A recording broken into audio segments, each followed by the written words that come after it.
அண்மை செய்தி நீலகிரி கூடலூரில் வணிகர் சங்க நிர்வாகி ஏஜே தாமஸ் வீட்டிலிருந்து 3 கோடி ரூபாய் பணம் பறிமுதல் செய்யப்பட்டிருக்கிறது. விவரங்களுடன் இணைகிறார் செய்தியாளர் அனிஷ். விவரம். வணக்கம்.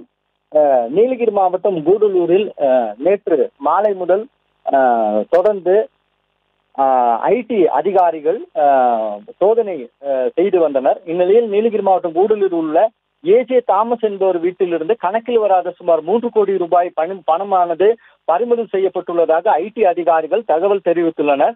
இவர் தமிழ்நாடு வணிகர் சங்க பேரமைப்பின் மாநில துணைத் தலைவராக இருக்கிறார். மேலும் ஏஜே தாமஸ் காங்கிரஸ் கட்சி நிர்வாகியுமாக உள்ளார்.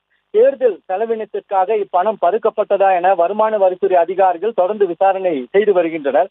கூடலூர் உள்ள கம்மாத்தி பகுதியில் உள்ள ஏஜே தாமஸ் என்பவர் வீட்டில் சுமார் 10 மணி நேரம் நடந்த சோதனையானது தற்பொழுது நிறைவு பெற்றுள்ளது.